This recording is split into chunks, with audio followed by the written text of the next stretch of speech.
Alors, on va parler le QI ne fait pas le zèbre.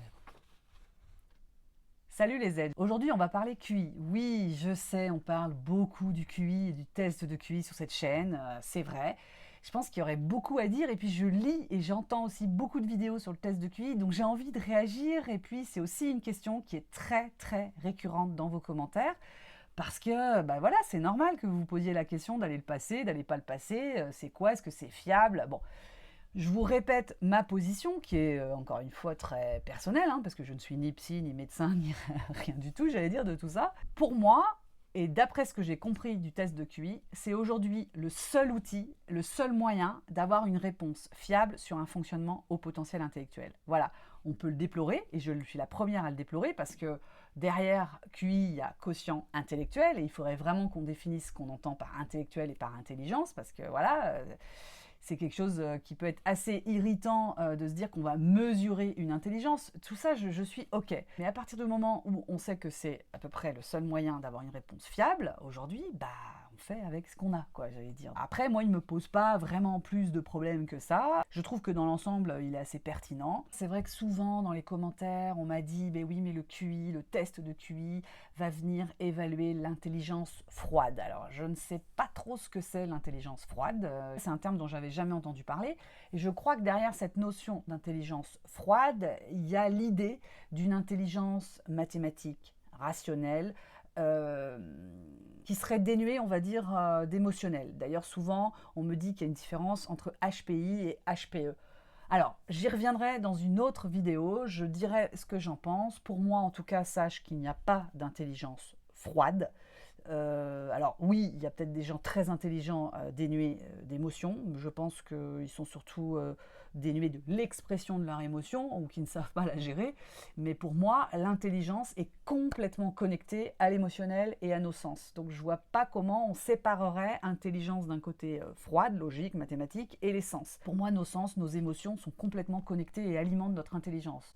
Donc pour moi, c'est un tout. Et le HPI a une intelligence connectée à ses émotions, donc j'ai pas tellement envie de faire le distinguo HPI, HPE. Maintenant, j'admets qu'il doit certainement exister des personnes hypersensibles, la sensibilité n'étant pas non plus réservée aux zèbres, et donc il existe des personnes sensibles et hypersensibles qui sont pas forcément HPI. Ça, ok. Je pense que l'hypersensibilité concerne une plus grande proportion de la population que le HPI. Je vais pas plus développer, je pense que ça doit faire l'objet d'une vidéo à part entière, en fait, sur laquelle je m'exprimerai sur la question. Donc revenons, vous voyez quand même comme je fais des boucles et que je pars comme ça, et des fois je m'écoute et je me dis arrête de faire cette boucle et de te perdre dans tes sujets et revenons au sujet pour lequel on est là, à savoir le test de QI et le QI. J'ai le sentiment qu'il y a une... comment je pourrais dire? On dit que le HPI, le haut potentiel intellectuel, va s'identifier à partir de 130 de QI.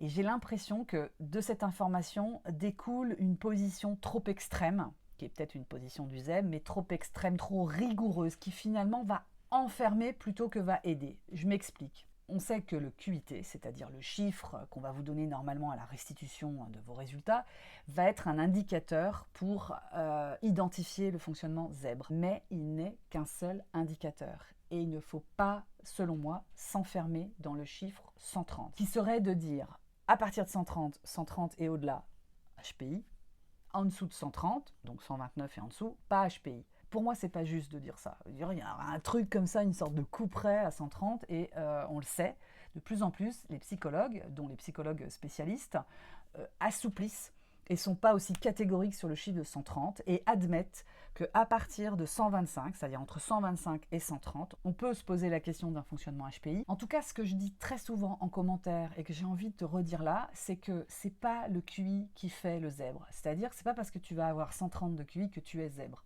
Je pense que c'est beaucoup plus compliqué que ça et que le psychologue, il s'attache pas seulement à un chiffre pour identifier tes rayures. Il s'attache à un ensemble de signes, de caractéristiques, de choses qu'il va observer et notamment pendant le test de QI. Et le chiffre, le QIT, fait partie de ces signes, mais c'en est un parmi plein d'autres et il ne peut pas être excluant. C'est-à-dire que si tu as je sais pas, 128 ou 129 de QI, et que le psychologue a pu observer toutes les autres caractéristiques d'identification d'un HPI, il va pas t'exclure parce que tu n'as pas 130. Donc le QIT est important, mais il faut pouvoir le remettre à sa place et lui enlever de cette pression énorme et voilà quoi. D'ailleurs, quelque part, moi j'ai tendance à dire que le QI, le chiffre en tout cas, on s'en fout.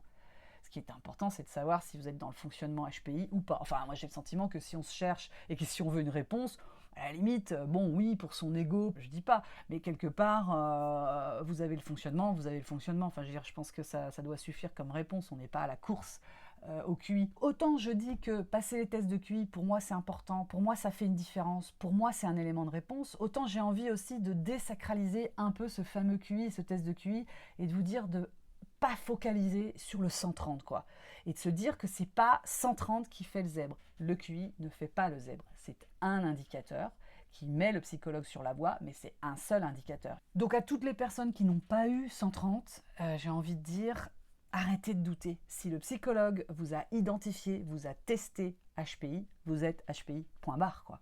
On ne va pas s'en tenir à un résultat comme un coup près à l'école avec une note sur 20, enfin... Pour moi, ça me paraît absurde, même si, encore une fois, je comprends le doute. C'était important pour moi d'apporter le message que c'est pas le QI qui fait le zèbre. Il faut se détacher de ce curseur de 130 parce qu'en plus, les psychologues, encore une fois, sont en train d'assouplir et de se rendre compte qu'à la marge et autour des 130 et donc même à partir de 125, il y a suspicion d'un fonctionnement HPI. Qu'est-ce que tu en penses? Est-ce que tu as passé les tests de QI? Qu'est-ce que tu penses de ce fameux 130? L'idée, c'est aussi de pouvoir ouvrir la discussion, donc n'hésite pas à le faire en commentaire. Et puis, si tu passes prochainement les tests de QI, je te souhaite de très bons tests. Amuse-toi bien. Et quoi qu'il arrive, la réponse va te soulager. Je te dis à très bientôt, c'est-à-dire jeudi prochain. N'oublie pas, 21h, que ce soit en vidéo ou en live. Et d'ici là, prends soin de toi. Ciao.